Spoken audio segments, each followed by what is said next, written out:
വളരെ നിർഭാഗ്യകരമായ ഒരു സംഭവമാണ് നമുക്കെല്ലാവർക്കും അറിയുന്നത് പോലെ ഇന്ന് പുലർച്ചെ 4:45 വലപ്പാട് പോലീസ് സ്റ്റേഷൻ പരിധിയിലെ നാട്ടിക JK സിനിമ തിയേറ്ററിന്റെ മുൻവശമുള്ള റോഡ് പണി നടക്കുന്നതുമായി ബന്ധപ്പെട്ട പ്രദേശത്തിന്റെ ഡിവൈഡറിന്റെ അടുത്ത് കിടന്നുറങ്ങുന്ന ആളുകൾക്കിടയിലേക്ക് അതിവേഗതയിൽ അലക്ഷ്യമായി ഓടിച്ചിരുന്ന ഒരു ലോറി, തടി ലോറി, നാഷണൽ പെർമിറ്റ് തടി ലോറി അപായകരമായ വിധത്തിൽ വളരെ വേഗതയിൽ ഇടിച്ചു കയറ്റുകയും 5 പേരുടെ മരണം ഇതിനകം സ്ഥിരീകരിക്കുകയും 6 പേരെ തൃശൂരിലെ മെഡിക്കൽ കോളേജ് ആശുപത്രിയിൽ പരിക്കേറ്റ് ചികിത്സയിൽ കഴിയുകയും ചെയ്യുകയാണ്. 5 പേരുടെ മരണം ഇതിനകം സ്ഥിരീകരിച്ചിട്ടുണ്ട്. ആശുപത്രിയിൽ പരിക്കുകളോടെ പ്രവേശിക്കപ്പെട്ടിട്ടുള്ള 6 പേരിൽ 2 പേർക്ക് ഗുരുതരമായിട്ടുള്ള സ്ഥിതിവിശേഷമുണ്ട് എന്നാണിപ്പോൾ കാണാൻ കഴിഞ്ഞിട്ടുള്ളത്. സംഭവം അറിഞ്ഞ ഉടനെ തന്നെ ജില്ലാ കളക്ടറും കമ്മീഷണറും ബന്ധപ്പെട്ടിരുന്നു. ഏതാനും മിനിറ്റുകൾക്കകം ഞങ്ങളുടെ നിർദ്ദേശമനുസരിച്ച് കമ്മീഷണറും കളക്ടറും നേരിട്ട് സ്ഥലത്തെത്തിച്ചേർന്ന് അവിടെ ഉണ്ടായ സംഭവങ്ങളെ സംബന്ധിച്ചിട്ടുള്ള ഒരു വളരെ വിശദമായിട്ടുള്ള റിപ്പോർട്ട് സർക്കാരിന് നൽകും.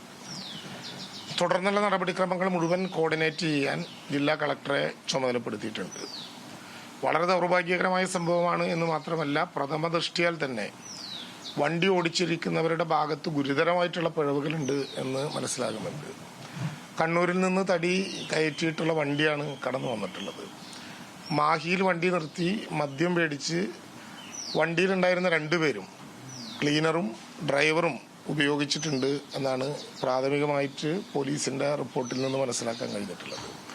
മനഃപൂർവമായ നരഹത്യക്കാണ് കേസെടുത്തിട്ടുള്ളത്. IPC 304 അടക്കമുള്ള വകുപ്പുകൾ ചുമത്തി ഏതെങ്കിലും വിധത്തിലുള്ള ഒരു ലൂപ്പ് ഫോളും ഇല്ലാത്ത വിധത്തിൽ കർശനമായ നടപടി ഇക്കാര്യത്തിൽ കൈക്കൊള്ളണം എന്ന് നിർദ്ദേശം നൽകിയിട്ടുണ്ട്. മനഃപൂർവമായ നരഹത്യക്ക് കേസെടുക്കുന്ന വിധത്തിൽ ആ കാര്യങ്ങൾ നോക്കിയിട്ടുമുണ്ട്. ഇവിടെ ആളുകൾ കിടന്നുറങ്ങാനുണ്ടായ സാഹചര്യം ഉൾപ്പെടെയുള്ള കാര്യങ്ങൾ പിന്നീട് പരിശോധിക്കേണ്ടതാണ്. അത് സംബന്ധിച്ച് പക്ഷേ പ്രാഥമികമായിട്ടുള്ള റിപ്പോർട്ട് നൽകും. പക്ഷെ എന്തു വന്നാലും വണ്ടി ഓടിച്ചിരുന്നവരുടെ ഭാഗത്ത് നിന്നാണ് പൂർണ്ണമായിട്ടുള്ള തെറ്റെന്നും അവിടുത്തെ ഡിവൈഡർ ഉൾപ്പെടെ ഇടിച്ച് തെറിപ്പിച്ചാണ് ഈ വാഹനം അമിത വേഗതയിൽ വന്നിട്ടുള്ളത് എന്നും പ്രാഥമികമായിട്ടുള്ള അന്വേഷണത്തിൽ ബോധ്യപ്പെട്ടിട്ടുണ്ട്. വളരെ വേഗത്തിൽ ഇൻക്വസ്റ്റ് ഉൾപ്പെടെയുള്ള നടപടികൾ നടപ്പിലാക്കും. ജില്ലാ ഭരണകൂടത്തിന്റെ തന്നെ നേതൃത്വത്തിൽ മരണപ്പെട്ടവരെ അവരുടെ പോസ്റ്റ്മോർട്ടം ായിട്ടുള്ളതാണ്. നമ്മൾ പരമാവധി ട്രീറ്റ്മെൻറ്റ് അവർക്ക് കൊടുക്കുന്നുണ്ട്. ബാക്കി മരിച്ചവരുടെ തുടർ നടപടികൾ നടന്നു വരുന്നുണ്ട്. ഇൻക്വസ്റ്റ് ഉടനെ സ്റ്റാർട്ട് ചെയ്യും, പോസ്റ്റ്മോർട്ടം ഉടനെ ചെയ്യും. അതിനുശേഷം ബോഡി അവരുടെ വീട്ടിലെത്തിക്കാനുള്ള നടപടികൾ സ്വീകരിച്ച് വരുന്നുണ്ട്. പ്രാഥമികമായിട്ട് പാലക്കാട് ഗോവിന്ദപുരത്തു നിന്നാണ്. അവരുടെ ബന്ധുക്കളായിട്ട് നമ്മൾ ബന്ധപ്പെട്ടിട്ടുണ്ട്. അപ്പോൾ അവർ വരും. തുടർ അവർക്ക് എന്തൊക്കെ സഹായം ചെയ്യാൻ പറ്റുമോ അത് നമ്മൾ ചെയ്യുന്നുണ്ട്. പ്രാഥമികമായിട്ട് അങ്ങനെയാണ് മനസ്സിലാക്കിയത്. പാലക്കാട് നിന്ന് ഇങ്ങനെ ഓരോ സ്ഥലത്തായിട്ട് പോയിട്ട് നടപടികളായിട്ട് ഇങ്ങനെ ചെയ്യുന്നവരായിട്ടാണ് മനസ്സിലാക്കിയത്. മെയിൻ റീസൺ അത് തന്നെയാണ്. മദ്യപിച്ചിട്ടാണ് ഡ്രൈവർ വണ്ടി ഓടിച്ചിട്ടുള്ളത്. ഡ്രൈവറും അതെ, വണ്ടി ഓടിച്ചിരുന്ന ആൾ നല്ലോണം മദ്യപിച്ചിട്ടുണ്ടായിരുന്നു. അത് കാരണമാണ് ഇടിച്ച് ഇങ്ങോട്ട് കയറിയത്. കാരണം നല്ലോണം കവേർഡ് ആയിരുന്നു. ഇതിൻ്റെ അകത്ത് വണ്ടി വരാനുള്ള ഒരു സാഹചര്യവും ഇല്ല. അപ്പോൾ അതാണ് ഇടിച്ച് കയറിയിട്ടുള്ളത്. അപ്പം ഡ്രൈവറും ക്ലീനറും വണ്ടിയും പോലീസ് കസ്റ്റഡിയിലുണ്ട്.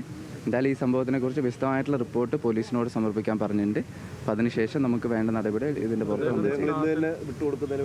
ഇന്ന് തന്നെ നമ്മൾ വിട്ടുകൊടുക്കും. അതിനുള്ള നാട്ടിലെത്തിക്കും. അവർ ഓരോരുത്തർ വീട്ടിലെത്തിക്കാനുള്ള നടപടി സ്വീകരിക്കും. അല്ല, അത് പോലീസ് അത് നടപടികൾ സ്വീകരിച്ച് വരുന്നുണ്ട്. അപ്പോൾ അത് അവർക്ക് വേണ്ട എല്ലാ ട്രീറ്റ്മെൻ്റ് ആയിട്ടുള്ള എല്ലാ സൗകര്യവും നമ്മൾ ചെയ്തു കൊടുക്കും. മെഡിക്കൽ കോളേജിലാണ്. അവർക്ക് വേറെ എന്തെങ്കിലും അഡീഷണൽ ആയിട്ടുള്ള ട്രീറ്റ്മെൻറ്റ് ആവശ്യമുണ്ടെങ്കിൽ അവർക്ക് നമുക്ക് ചെയ്തു കൊടുക്കും. അതെ, അല്ല അത് ഞാൻ ഡീറ്റെയിൽസ് എടുക്കുന്നേ ഉള്ളൂ. ഇപ്പോൾ ഡീറ്റെയിൽസ് കിട്ടിയിട്ട് അവരുടെ കാര്യം നോക്കാം.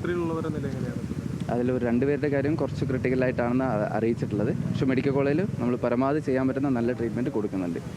എല്ലാ ഡോക്ടേഴ്സും അവിടെ തന്നെ ഉണ്ട്. അപ്പോൾ ഇനി എന്തെങ്കിലും കൂടുതലായിട്ടുള്ള ട്രീറ്റ്മെൻറ്റ് അവർക്ക് ആവശ്യമുണ്ടെങ്കിൽ നമ്മൾ അറേഞ്ച് ചെയ്ത് കൊടുക്കും. ശരി, ഓക്കെ.